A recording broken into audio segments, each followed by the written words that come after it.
The eviction notice trembled in my hands. 72 hours. That's all I had left before they threw me out. Before everything I'd built crumbled into nothing. I stood outside my apartment building, rain soaking through my cheap blazer, and read the words again. Failure to provide proof of stable income, building conversion to luxury condos, vacate premises. My phone buzzed. Mom's name flashed across the screen. I declined the call. I already knew what she wanted, the same thing she'd wanted for the past 3 months. Riley, just move back home. Your father and I have that nice alpha from the country club. No. I'd rather sleep on the street than crawl back to their suffocating mansion and let them auction me off to the highest bidder like some prize omega. I was 26, not 16. I had a college degree, even if my marketing job barely paid enough to cover ramen and rent. Had. Past tense. They'd laid me off 2 weeks ago. Budget cuts, my boss said, not meeting my eyes. More like they hired an alpha willing to work for less and didn't want an omega distraction in the office. The rain fell harder. I shoved the notice into my bag and started walking, no destination in mind. Just away. Always away. The streets blurred around me. Expensive cars. People in designer coats rushing into trendy restaurants. This city ate people like me alive, chewed us up and spit us out when we couldn't keep up with the rent hikes and the endless, crushing pressure to be more, do more, have more. My heat suppressants were running low too. Another expense I couldn't afford. Another problem stacking on top of the mountain already crushing my chest. I ended up in Riverside Park without meaning to. The fancy part had closed an hour ago, but this section, the forgotten edge near the old warehouses, stayed open. Mostly because nobody with money wanted to be here after dark. Perfect for someone with nowhere else to go. I sank onto a bench, dropped my head into my hands, and finally let myself break. The sobs came quietly at first. Then harder. My shoulders shook. I didn't care who saw. There was nobody here anyway. Just me and the rain and the absolute certainty that I'd run out of options.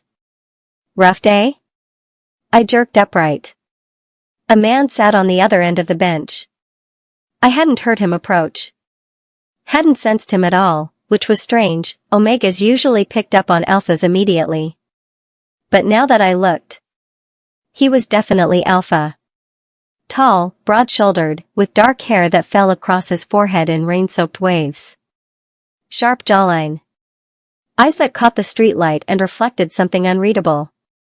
And completely, obviously homeless. His coat was worn thin at the elbows. His jeans had holes in the knees, not the fashionable kind. His boots were scuffed and splitting at the seams. He had a backpack beside him that looked like it contained everything he owned. But his face. God, his face was stunning. Classical features. Straight nose. Full lips. The kind of bone structure that belonged on magazine covers, not park benches. Sorry, I muttered, wiping my eyes. I didn't mean to, I'll go. Don't. His voice was rough silk. Educated. Like he'd gone to private schools before whatever happened to land him here. You got here first. I'm the intruder. I laughed bitterly. Pretty sure neither of us belongs here. No? He tilted his head. Where do you belong? I don't know anymore. The words slipped out before I could stop them. Nowhere, I guess. He studied me with uncomfortable intensity. Those eyes were dark gray, storm clouds before lightning. You're not homeless. Give me 3 days. His eyebrows rose slightly. Eviction? Among other things. I should have left. Should have walked away from this strange alpha who looked at me like he could see straight through my skin into all the broken pieces underneath. But I didn't move. Among what other things? He asked quietly. Does it matter? I pulled my knees up, wrapping my arms around them. No job. No savings. No family I can stand. No alpha to, I stopped myself. To take care of you? The words should have sounded condescending. They didn't. Just curious. That's what everyone expects, right? I said. Find a nice alpha, settle down, pop out some pups. Problem solved. Who cares what I want? What do you want? I looked at him properly for the first time. Really looked. There was something about him. Something that didn't fit.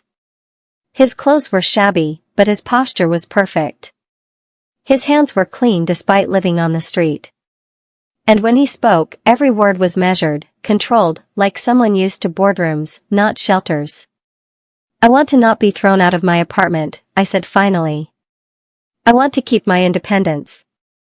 I want people to stop looking at me like I'm only worth whatever an alpha decides I'm worth. He nodded slowly. That's fair. Silence stretched between us. The rain eased to a drizzle. Somewhere in the distance, a siren wailed. Can I ask you something? I said. Ask. Why are you out here? You don't. I gestured vaguely. You don't seem like you've been on the streets long. His mouth curved into something that wasn't quite a smile.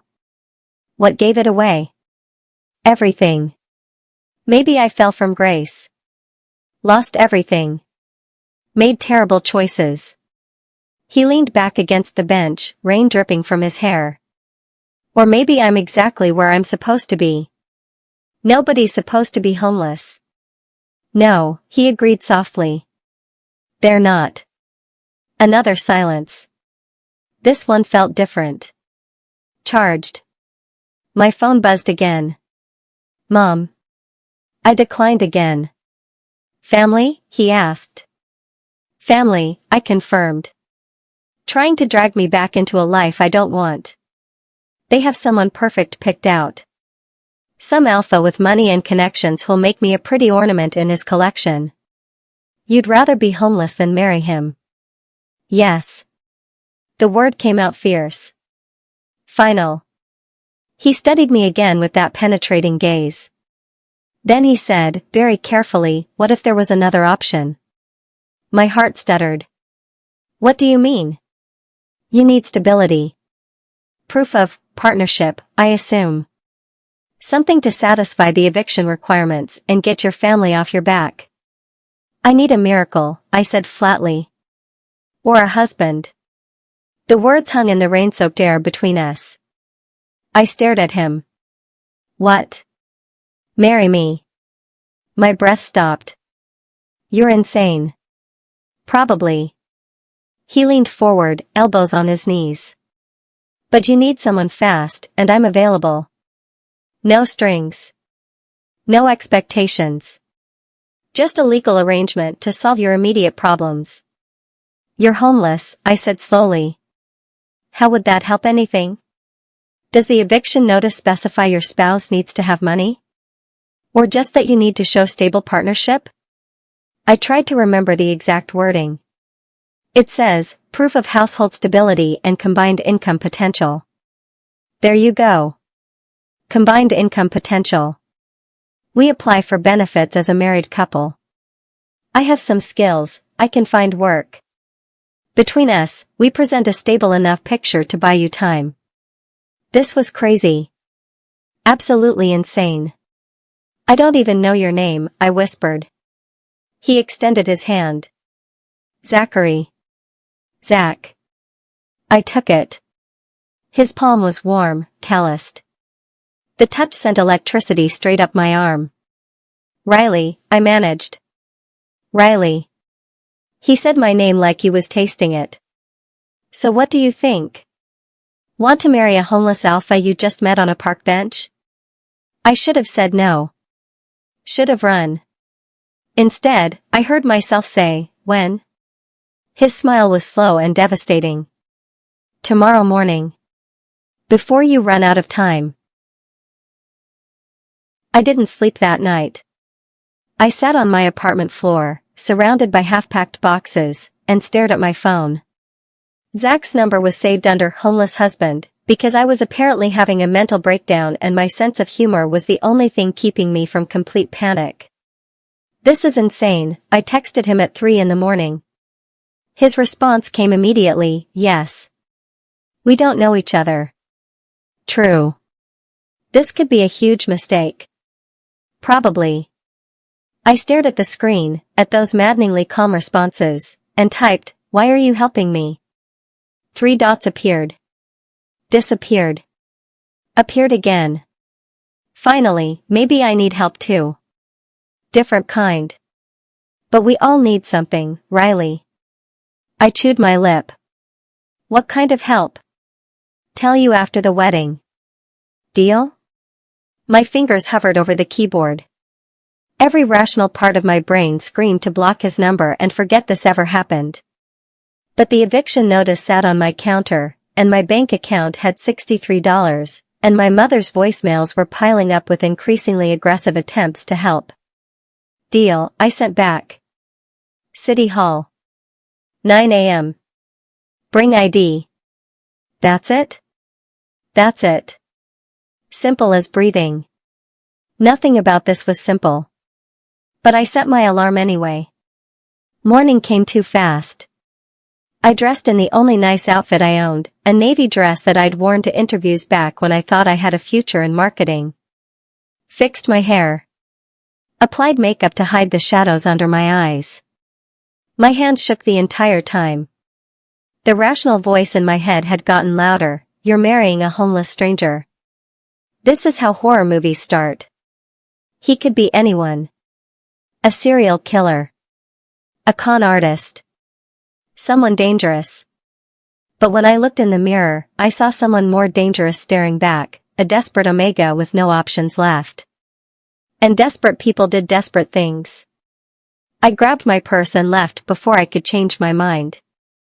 City Hall was already busy when I arrived at 8:45. Couples everywhere, young ones with flowers and nervous smiles, older ones renewing vows, a few who looked as uncomfortable as I felt. I stood near the entrance, scanning for Zach, half hoping he wouldn't show. Riley. I turned. For a second, I didn't recognize him. The homeless alpha from last night was gone. In his place stood someone who belonged in corner offices, not park benches. He wore a simple black suit, not expensive looking, but clean and perfectly fitted.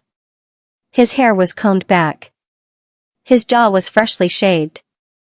He looked like he'd stepped out of a business magazine.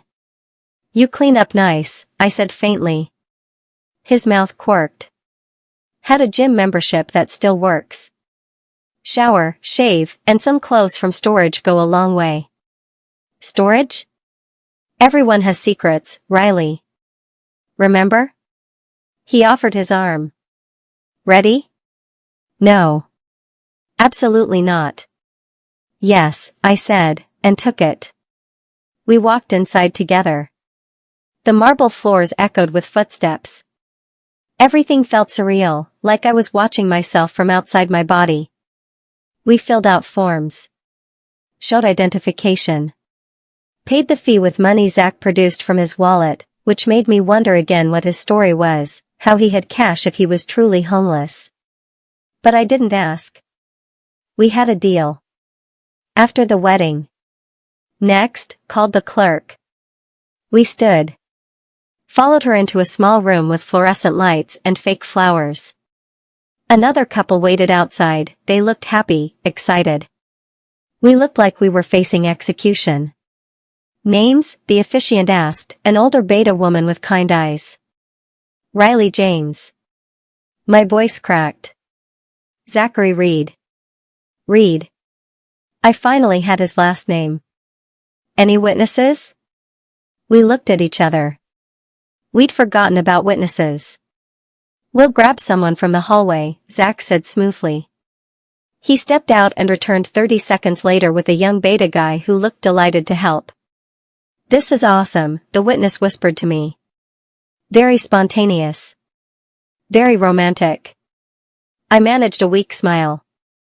The ceremony started. The officiant's words washed over me. Something about commitment and partnership and lawfully wedded.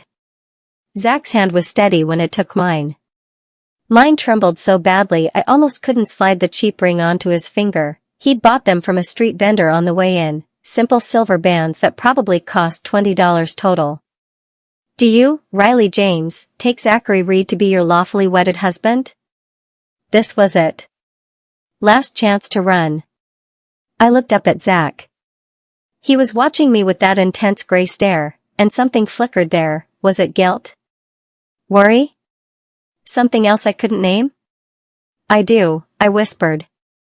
And do you, Zachary Reid, take Riley James to be your lawfully wedded husband? I do. His voice was firm. Certain. Then by the power vested in me by the state, I now pronounce you married. You may kiss. Oh God. I hadn't thought about this part. Zach leaned down slowly, giving me time to pull away. I didn't. Couldn't move at all. His lips brushed mine, soft, brief, almost chaste. But the contact sent heat flooding through my entire body. My omega instincts woke up all at once, recognizing alpha, compatible alpha, dangerously attractive alpha. He pulled back before I could do something stupid like deepen the kiss. Congratulations, the officiant said warmly. We signed papers. The witness clapped. And just like that, I was married to a man I'd met 12 hours ago. We walked out into the sunshine. Zach still had his hand on the small of my back, protective, possessive. It should have felt wrong. It didn't. So, I said, stopping on the steps. Now what? Now we go to your apartment and convince your landlord you're in a stable marriage. And then? Then you tell me where I'm sleeping, Mrs. Reid. The name sent a shiver down my spine. Mrs. Reid. I was Mrs. Reid now. I have a couch, I said. Works for me. We started walking toward the subway. Neither of us spoke. The rings felt heavy on my finger, heavier than $20 silver should feel. Zach? You said you'd tell me why you're helping me. After the wedding. I glanced at him. It's after. He was quiet for a long moment. When he finally spoke, his voice was careful. Measured. I needed to disappear for a while. Become someone else. And a marriage to a stranger who won't ask too many questions seemed like the perfect cover. I slid down my spine. Disappear from what? People who want things from me that I'm not ready to give. That's not an answer. No, he agreed. It's not. We'd reached the subway entrance. He stopped, turned to face me fully. I'm not going to hurt you, Riley. I'm not running from the law. I'm not dangerous, not to you. But I am hiding, and I do have reasons I can't fully explain yet. His gray eyes held mine. Can you trust that for now? Could I trust a man I'd just married who admitted he was hiding from something? Every logical bone in my body said no. Okay, I heard myself say. His shoulders relaxed slightly. Okay. We descended into the subway together, two strangers bound by law and desperation and secrets neither of us was ready to share. My phone buzzed in my purse. Mom again. I declined and followed my homeless billionaire husband into the dark. My apartment looked even worse in daylight. Boxes everywhere. Dishes piled in the sink. Clothes draped over furniture because I'd been too depressed to care about tidying up when I knew I was losing the place anyway. Zach stood in the doorway, taking it all in. I waited for judgment. Disgust. Something. Cozy, he said instead. I laughed, sharp and humorless. You don't have to lie. I'm not. He stepped inside, closing the door behind him. I've stayed in worse. Right. Because he was homeless. My husband was homeless. The absurdity hit me all over again. Bathrooms there, I said, pointing. Kitchens, well, you can see it. Bedrooms off limits. You get the couch. Fair enough. He set his backpack down and surveyed the space with the same intense focus he'd used on me last night. Like he was analyzing, cataloging, understanding. When's the landlord coming? He asked. I checked my phone. 2 hours. I made an appointment to present our case. Then we should prepare. Prepare how? He turned to me, and something in his expression shifted, became sharper, more calculating. We need to sell this. Make it believable that we're actually married, not just two strangers with matching rings. My stomach twisted. How do we do that? Details. Couples know things about each other. He moved closer, and I caught his scent properly for the first time, cedar and something darker, richer. My omega instinct stirred. So let's learn. Learn what? Everything. He sat on the couch, patted the space beside him. Come on, wife. Tell me your secrets. I perched on the opposite end, maintaining distance. What do you want to know? Favorite color? Blue. You? Gray. Subtle, I muttered. His mouth twitched. Birthday? March 15th. Yours? October 3rd. We continued like that, trading basic facts like currency. Coffee preferences, black for him, caramel latte for me. Morning person or night, night for both. Allergies, none. Fears, heights for me, something he wouldn't name for him. With each answer, the space between us seemed to shrink. How did we meet? Zach asked suddenly. What? The landlord will ask. We need a story. I chewed my lip. The truth? That you found me on a park bench and proposed within an hour? That'll go over well. Point. I thought. Coffee shop. We met at a coffee shop. Romantic. You spilled your drink on me. I was annoyed. You apologized profusely, bought me a replacement, and we ended up talking for hours. Something flickered in his eyes. That's good. Specific. Believable. What happened next? You asked for my number. I said yes because you seemed persistent. Persistent, he repeated, amused. I like that. And then? We dated for 3 months. Quick, but when you know, you know. The lie tasted strange on my tongue. You proposed last week. Small ceremony today because we didn't want anything fancy. Why'd I propose? I looked at him, really looked at the man I'd married. At the sharp intelligence in his eyes and the careful way he held himself, like every movement was deliberate. Because you knew I needed stability, I said softly. And you wanted to give it to me. The room went very quiet. Yeah, he said finally. That works. A knock at the door shattered the moment. We both jumped. I checked my phone. That can't be him already. Another knock. Harder. Riley? Open up. It's Mom. Oh, no. No, no, no. Don't answer it, I hissed at Zach. Riley James, I know you're in there.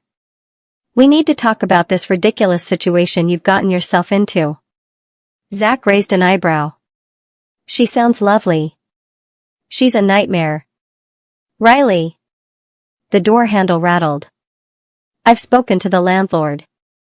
I know about the eviction. This is exactly what I warned you about. You can't make it alone out here. You need to come home. Dad and I have already spoken to Marcus, and he's willing to. I yanked open the door before I could stop myself.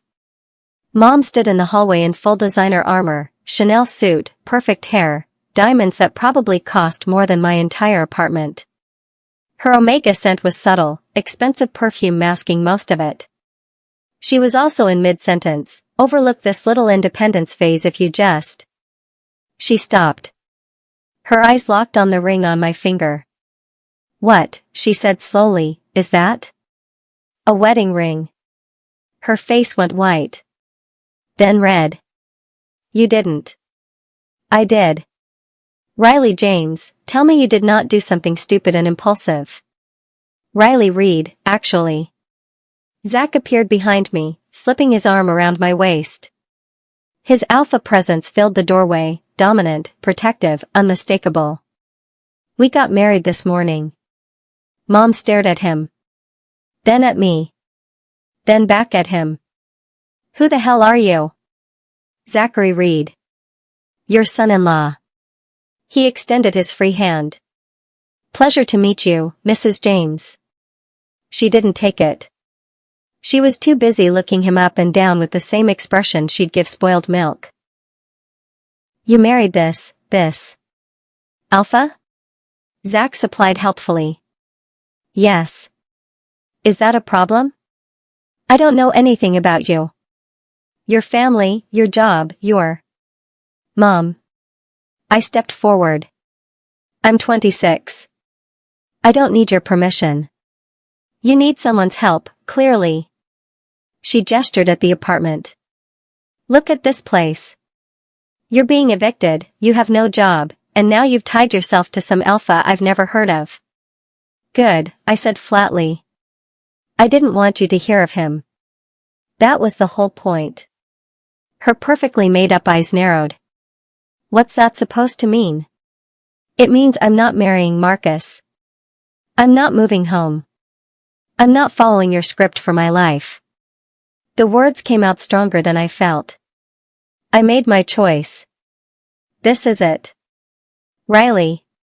We have an appointment with the landlord in an hour. So if you'll excuse us, we need to prepare." I started to close the door. Mom's hand shot out, stopping it. "I will not stand by and watch you throw your life away on." "Then don't stand by. Leave." Her face did something complicated. For just a second, she looked almost hurt. Then the ice wall came back up. "Fine. Make your mistakes. But don't come crying to me when this disaster falls apart." She glanced at Zach one more time, lip curling. "And it will fall apart. They always do with omegas who think they're too good for proper guidance." She turned and walked away, heels clicking on the hall floor. I closed the door and leaned against it, shaking. "Breathe," Zach said quietly. "I'm breathing." "You're panicking." The words caught in my throat. He was right. My chest was too tight. My vision was blurring at the edges. Warm hands settled on my shoulders. "Riley. Look at me." I forced my eyes up to his. "In through your nose. Out through your mouth. With me." We breathed together. His scent wrapped around me, cedar and something else, something that made my omega instincts calm down instead of panic more. Slowly, my heartbeat steadied. "Better?" he asked. "Yeah." "Sorry." "Don't apologize." His thumbs brushed my shoulders absently. That was intense. "Welcome to my family." "Is she always like that?" That was her being restrained. He winced. "Noted." We stood there for a moment, too close, his hands still on my shoulders. The apartment felt smaller suddenly. Warmer. My phone alarm went off, 45 minutes until the landlord. Zach stepped back. "Right. Let's make this marriage look real." We spent the next half hour staging the apartment. His backpack went in the closet. We arranged some of his toiletries in the bathroom. Made the couch look lived in but not slept on. I was adding a photo frame with a stock image to the bookshelf when Zach said, "That won't work." "Why not?" "Your landlord isn't stupid. He'll know it's fake." "So what do we?" Zach pulled out his phone. "Come here." I walked over. He wrapped his arm around my waist, pulled me close, and held the camera up. "Smile like you love me." My heart stuttered. He snapped the photo. Checked it. Frowned. Too stiff. Again. Zach. Think about something that makes you happy. Anything. I closed my eyes. Thought about the first apartment I'd gotten on my own. The freedom of it. The pride. There, Zach murmured. Perfect. I opened my eyes. He showed me the photo. We looked real. His arm around me, my head tilted toward his shoulder, both of us smiling. You'd never know we were strangers. Okay, I whispered. That works. He printed it from my ancient printer, stuck it in the frame. Set it on the bookshelf. A knock at the door, exactly on time. Mr. and Mrs. Reid, came a gruff voice. It's Don Marsh. You wanted to discuss the eviction? Zach took my hand. Squeezed once. Show time, he mouthed. I opened the door, my homeless husband beside me, and prayed this would work. Don Marsh looked exactly like his name, middle-aged, graying, permanently suspicious. He stepped inside without waiting for an invitation, eyes sweeping the apartment like he was cataloging evidence. So, he said, crossing his arms. You got married. Yes, sir, Zach said smoothly. This morning. Convenient timing. Love doesn't wait for paperwork, I said. Don's eyes narrowed. Let's cut through the romance. You've been behind on rent for 2 months, Riley. Now suddenly you got a husband. How's that solve the problem? Combined household income, Zach said. I have employment lined up starting next week. Between both our incomes, we'll be current on rent within 30 days. What kind of employment? Zach didn't hesitate. Security consulting. Corporate contracts. It sounded real. Specific. Don seemed to buy it. And where you been living before this? Don asked. Transitional housing, Zach said. Another smooth lie. I'm relocating for work. Don looked between us. At the rings. The photo on the shelf. The way Zach's hand rested on my lower back. You two seem awfully comfortable for newlyweds. We dated for 3 months before this, I said. When you know, you know. Uh-huh. Don pulled out a folder. Here's the deal. You got 1 month. You make full payment, current rent plus back rent, and I don't proceed with eviction. But if you're 1 day late, $1 short, you're out. No extensions. No excuses. Clear? Crystal, I said. Good. He headed for the door, then stopped. And Riley? Your mom called me this morning. Said you were making rash decisions. Said maybe I should proceed with the eviction for your own good. My blood ran cold. She what? Told her to mind her business. Your life, your choices. He shrugged. But you might want to have a word with her about boundaries. He left. I stood frozen. Mom had tried to get me evicted. My own mother. Riley. I need a minute. I walked into the bedroom, closed the door, and finally let myself cry. I don't know how long I stayed in the bedroom. Long enough for the tears to dry. Long enough for the anger to settle into something cold and hard in my chest. Long enough for the sun to set outside my window. A soft knock. Riley? Can I come in? I almost said no. But we were married now, fake or not, and this was his home too. For the next month, at least. Yeah. Zach opened the door slowly. He'd changed out of the suit into jeans and a t-shirt, both from his mysterious storage, I assumed. He looked more like the alpha from the park bench now. More real. You okay? He asked. No. Fair. He leaned against the doorframe. Want to talk about it? Not really. Also fair. We stood in silence. Outside, sirens wailed. The city never really slept, it just changed its rhythm after dark. I made dinner, Zach said finally.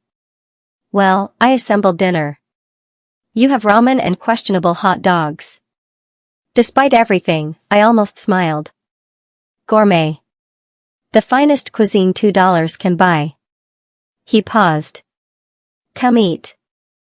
You'll feel better with food. I doubted that. But I followed him to the kitchen anyway. He'd actually tried. 2 bowls of ramen with sliced hot dogs and what looked like scrambled eggs on top. It was ridiculous. It was also the first time someone had cooked for me in I couldn't remember how long. We ate at the tiny table in silence. The ramen was terrible and perfect at the same time. Thank you, I said quietly. For the gourmet meal? For everything. Today. The wedding. Standing up to my mom. Not asking too many questions. Zach set down his fork. You don't have to thank me. We have a deal, remember? Still. You didn't have to. Riley. He waited until I looked up. I meant what I said. I needed this too. Different reasons, maybe, but just as desperately. So we're even. Are we? Something flickered in his eyes. Ask me in a month. My phone buzzed on the table between us. Another call from Mom. I declined it. You should probably block her, Zach suggested. Can't. She'll just show up in person again. Then what do you want to do? I stared at the phone. At Mom's name and a little photo beside it, some professional family portrait from years ago when I still played along with their perfect Omega fantasy. I want to tell her to leave me alone, I said. But she won't listen. She never listens. I'm just this thing to her, this Omega who's supposed to marry well and look pretty and never cause problems. So cause problems. I looked up sharply. Zach shrugged. You already married a homeless stranger. That's a pretty big problem. Might as well commit to it. What are you suggesting? I'm suggesting you set boundaries. Real ones. Tell her exactly what you will and won't accept. And if she crosses those lines, he leaned back in his chair. Well, she's already tried to get you evicted. Not much lower she can go. He was right. And somehow that made it worse. I don't know if I can, I admitted. She's still my mom. And my dad, he just goes along with whatever she says. My whole family does. I'm the problem child who won't fall in line. Then be the problem child. Zach's voice was firm. Own it. You already made your choice, now defend it. Even if that choice was insane? Especially then. I picked up my phone. Stared at it. Then I typed out a message to Mom, I'm married. I'm happy. I need you to respect that and give me space. If you can't, then we can't have a relationship right now. Your choice. My finger hovered over send. Do it, Zach said quietly. I sent it. The response came almost immediately, you'll regret this, Riley. When this disaster falls apart, don't expect us to pick up the pieces. I showed Zach the message. He read it, face unreadable. Block her, he said. Zach. Block her. Right now. Before you second guess yourself. I did. Hit the block button and watched Mom's contact disappear. The relief was immediate and terrifying. Good, Zach said. He stood, gathered our empty bowls. Now let's talk about sleeping arrangements. My stomach flipped. What about them? You said I get the couch. But I need to know where boundaries are. What's off limits? What's expected? He ran water in the sink, washing dishes like he'd done this 1,000 times. We're living together now. That means we need rules. Rules? Ground rules. For cohabitation. He glanced over his shoulder. Unless you want to wing it and see what happens? No. Definitely not. Okay, I said. Rules. We moved back to the living room. I curled up in the armchair while Zach took the couch, his couch now, I guess. First rule, I said. Bedroom is private. No coming in without knocking. Agreed. Same for bathroom when doors closed. Second rule, no expectations. This is a marriage of convenience. Not a real relationship, Zach finished. Understood. Third rule, we split chores. I'm not your maid. Fair. I'll cook, you clean? I blinked. You cook? Better than this ramen disaster might suggest, yeah. His mouth quirked. I have skills. Okay. Deal. I tucked my legs under me. Fourth rule, honesty. If this isn't working, if you need out, if something changes, you tell me. No disappearing in the middle of the night. His expression went carefully neutral. Same goes for you. Agreed. Fifth rule, Zach said. Your heat. When's your next one? Heat flooded my face. That's not negotiable. We're living together. I'm alpha. You're omega. We need a plan. He was right, but that didn't make it less mortifying.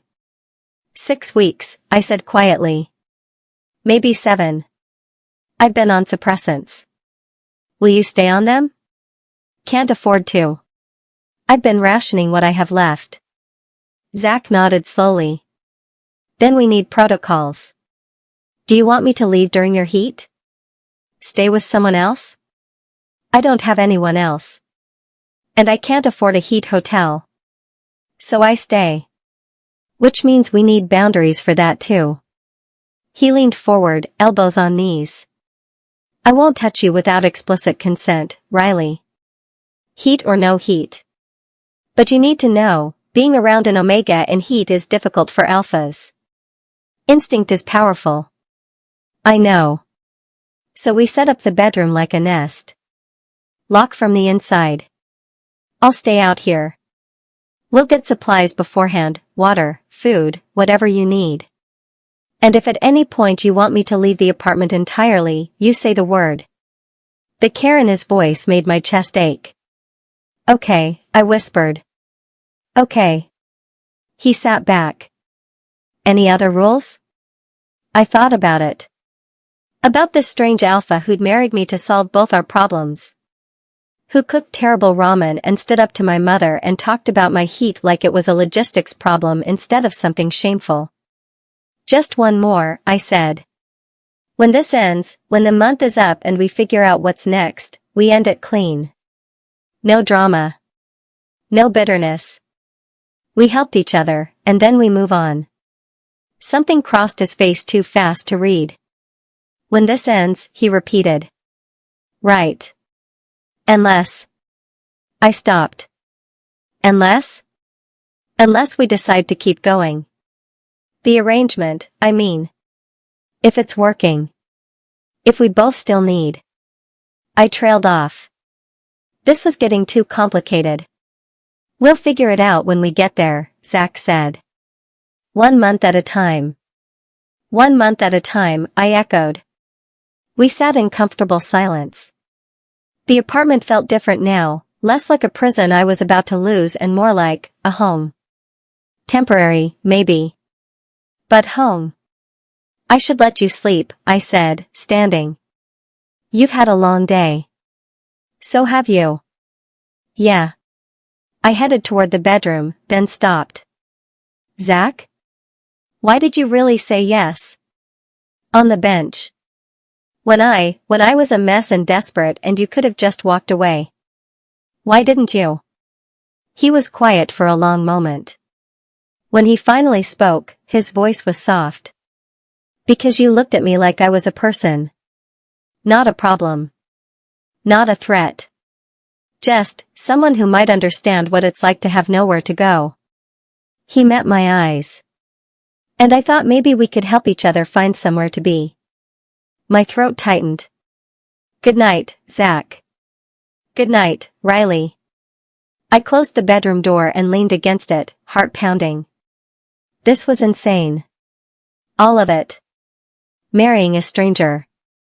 Blocking my mother. Trusting an alpha I knew nothing about. But as I changed into pajamas and climbed into bed, I felt something I hadn't felt in months. Hope. I woke to voices. Male voices. Low and urgent. Coming from the living room. I checked my phone, 3 a.m. Zach was supposed to be asleep. Who was he talking to? I crept to the bedroom door, pressing my ear against it. Can't stay here much longer. A voice I didn't recognize. Deep. Authoritative. They're getting closer. The longer you're off-grid, the more desperate they become. I need more time. Zach. But his voice was different, harder, colder. The deal was 1 month minimum. The deal was before your father threatened to. My father can wait. Silence. Then the stranger, you're being reckless. This Omega you married, what happens when he finds out who you really are? He won't. Zachary. I said he won't. I'll handle it. Like you handled the board meeting you skipped? The merger you walked away from? The shareholders are circling. Your brother is making moves. If you don't come back soon, then let them circle. I don't care. You will when there's nothing left to come back to. Footsteps. Moving toward the door. I scrambled back into bed, heart racing. The voices stopped. The apartment door opened. Closed. Then silence. I lay in the dark, pulse hammering in my ears. Board meetings. Shareholders. Brother. Zach wasn't just hiding from something. He was hiding from a company. A family business. He was hiding from wealth. And I'd just married him without having any idea who he really was. I didn't sleep again after that. I lay in bed, staring at the ceiling, replaying the conversation over and over. Who you really are. Your father. The merger you walked away from. Shareholders. By the time pale dawn light crept through my curtains, I'd constructed a dozen theories. Each one worse than the last. Zach was some corporate heir running from responsibility. Or a disgraced executive hiding from a scandal. Or worse, maybe he'd stolen something, embezzled funds, committed fraud. He said he wasn't dangerous, I reminded myself. He said he wasn't running from the law. But he'd also said he had secrets. That he'd tell me when he was ready. How long was I supposed to wait? I got up, dressed quietly, and opened my bedroom door. Zach was asleep on the couch. He'd draped himself across it awkwardly, too tall for the space. One arm hung off the edge, the other was thrown over his eyes. He looked younger like this. Vulnerable. I should have woken him up. Demanded answers. Instead, I grabbed my keys and left. The morning air was cold and sharp. I walked without direction, ending up at an all-night diner 6 blocks away. Ordered coffee I couldn't afford. Sat in a corner booth and tried to think. I'd married a stranger. I knew that going in. But I'd assumed his secrets were smaller. Simpler. A bad breakup. Family drama. Normal problems.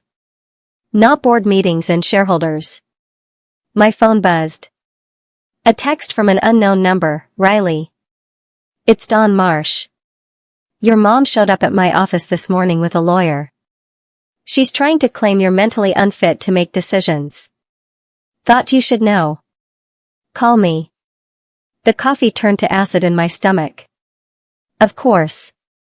Of course Mom wouldn't just accept being blocked. She'd escalate. I called Don back. He answered on the first ring. Riley. You okay? What's she doing? Trying to get power of attorney. Claiming you're having a breakdown, making impulsive choices that prove you can't handle independent living. He sighed. It's bullshit, and her lawyer knows it. But she's making noise. Might drag this out. Can she actually do that? Not if you're married to a competent adult who can testify you're of sound mind. Which brings me to my question, is your husband legitimate? The word stuck in my throat. Riley? He's legitimate, I said. We're married. Good. Then you're fine. Her lawyer will make some calls, realize she has no case, and it'll go away. He paused. But Riley? Be careful. Your mom is determined. I know. And maybe have your husband ready to back you up if this goes further. Legal testimony, character witness, that sort of thing. Yeah. Okay. Thanks, Don. I hung up and dropped my head into my hands. This was spiraling. Everything was spiraling. I needed to talk to Zach. Needed to know what I'd actually gotten myself into. But when I returned to the apartment an hour later, he was awake, and he had company. A woman sat on my couch. Mid-30s, beautiful in that effortless way wealthy people managed. Designer clothes. Perfect hair. Manicured nails. She held a tablet and was speaking rapidly into her phone. Yes, I understand the board is unhappy, but Mr. Reid specifically requested no contact during. She looked up as I entered. I'll call you back. She stood. Extended her hand. You must be Riley. I'm Vanessa Chen. Mr. Reid's executive assistant. I stared at her hand. At Zach, who stood by the window looking like he wanted to disappear. Executive assistant, I repeated. Yes. I apologize for the intrusion, but there are urgent matters that require. Get out. Vanessa blinked. Excuse me? I said get out. This is my apartment. You don't get to just show up. Riley, Zach started. You too. Bedroom. Now. Vanessa looked at Zach. He nodded once. She gathered her things efficiently and left without another word. The door closed. I turned to Zach. Executive assistant, I said quietly. Shareholders. Board meetings. Your father. Each word came out harder. You want to explain what the hell is going on? He met my eyes. I told you I had secrets. Secrets? You have an entire double life. Yes. That's it? Just yes? What do you want me to say? How about the truth? My voice cracked. How about who you actually are instead of this homeless act you've been playing? It wasn't entirely an act. Bullshit. You have an executive assistant. That means you have a company. Which means you have money. Which means everything you told me was a lie. Not a lie. He stepped closer. An omission. That's the same thing. It's not. I never lied to you, Riley. I just didn't tell you everything. I laughed bitterly. Oh, that's so much better. Thank you for the clarification, Mr. What? CEO? President? Prince of some country I've never heard of? Close to the first one. The room spun. You're a CEO. Was. I walked away. Why? He was quiet for a long moment. Then, because I was drowning.